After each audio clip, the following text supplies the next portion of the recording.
Hi, welcome to another episode of Starting an Online Business. So, a lot of things have been happening and I've been a bit busy, so I've not done much. However, I've now finally got my account opened with NatWest. That took about 6 weeks for them to process. So that's good. So I want to talk about company names actually, because that's quite important. Now, sometimes you may be involved in a type of business where the actual name doesn't really make a difference.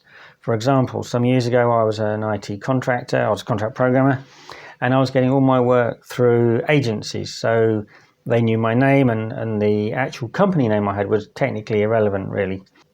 If you are starting a business and where you are trying to attract customers and the name will be one of the things you use, then it makes sense to put your ego aside and choose a name which tells you what you do and how well you do it. Here's two examples. I went through the mall in Luton to pick up some examples of these. Here are two. Vision Express. Okay, tells you what they do and how well they do it, and some quality, which is in this case fast.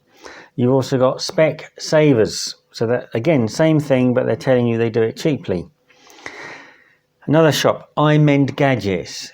Well, that's difficult to work out what they do. Card Factory, Cards Direct. Okay, these both tell you what they do, and the name Factory and Direct both suggest that they do it cheaply, which they do. Sportsdirect.com, because they tell you the website name and the same thing. Poundland. Price Drop. There's one outside the mall called Price Drop. It doesn't tell you what they sell, but like Poundland, it will attract a particular kind of customer, and you can have a wild guess that it's mostly household stuff. Body Shop, Burger King, Kentucky Fried Chicken. Okay, these are all telling you pretty much what they do, or to a significant extent. Now these are in comparison with names that have the name of the company the name of the founder in the company, like W.H. Smith, Marks and Spencer, Rolls-Royce. Actually, of course, that had Henry Rolls and something Royce. This was in an older era where it was fashionable at that time to name the company after the founder. That's before people really had a good grip of marketing. So I want to talk about some names that are not appropriate.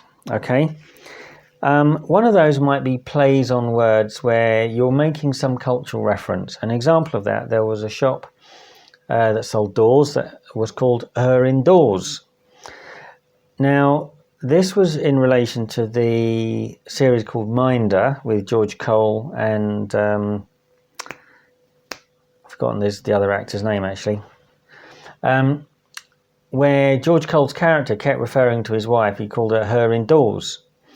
And it became a cultural reference. But the problem with cultural references is that they tend to move on, and calling a company that you want to last for some while after a cultural reference that's like of a moment in time really isn't sensible, because eventually it won't mean anything to anyone. It will seem strange, it will be counterproductive.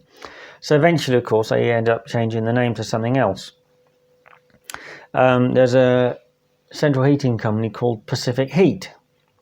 Now, there's a joke in that name, but very, very few people will know what it is, and it's because there's a term called specific heat, which is about the amount of energy you need to heat a certain amount of heat something up by a certain number of degrees. Okay, but that's very technical and obscure. Most people won't have any clue, and so really calling a name after that was not particularly sensible. Fortunately, they've chosen something which doesn't sound that out of place anyway, so that's okay. Some other ones, there was a dentist in Toddington called the Filling Station. What a great name for a dentist, eh? Now, the reason it was called that is because it was in the site of an old petrol station, which is also called the Filling Station. Now, that name, calling it the Filling Station, you'd only get the joke if you knew that the previous purpose of that place was a garage. But fillings isn't what people want to think about when they go to the dentist. That's not a positive image. and they were only there for about, I think, a year or something, and it closed down. Compare that to another place not that far away called the Smile Centre, which has been going for quite a long time. Another example is there was a woman that was going to do chauffeur training, and she reckoned she was good at that. But instead of calling it some sensible name, like, for example, Best Chauffeur Training UK or something, that's a starting point when you're thinking of names, she wanted to call it some obscure Greek word, which was clever. Don't be clever, be simple. Use words or names that most people will understand and have meaning without needing to study Greek literature to get the meaning of the word or its relevance. Because also you may at some point be wanting to sell this company, and it makes sense if it's called something sensible.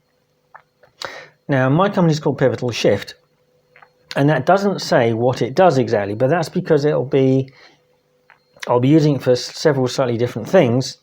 But the message I want to get over is that if you use one of our products or services, it will make a big difference in your life, not just a small difference, okay? So it is telling you something about the kind of change you'll get from engaging with my company.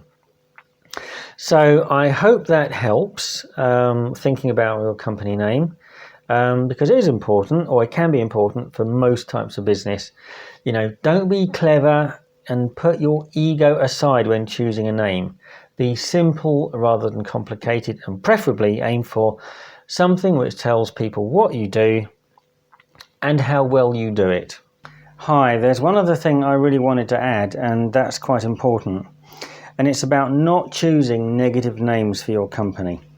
And the reason I'm saying this is I saw a company the other day, I think it was like a local courier company or something, called DDD, Don't Delay Delivery. The reason this is a bad idea is because, and you should be able to tell that from gut feeling anyway, but the reason it's a bad idea is because there are parts of the human brain that find it difficult to process negatives. So people tend to want their business, their suppliers and people they do business with, to have names that represent the goal they're trying to achieve, not what they're trying to get away from.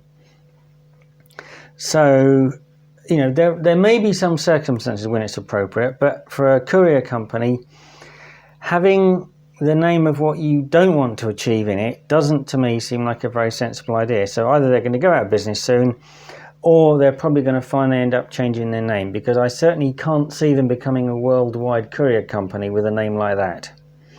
It's not going to happen. So be sensible in most circumstances, in almost every circumstance. Don't choose a name that represents what you want to avoid or a quality you don't want the customer to experience. Choose a name that represents an aspiration or a goal where the customer's trying to reach or trying to get to, if that makes sense, okay? So hope you take that into account. I really do.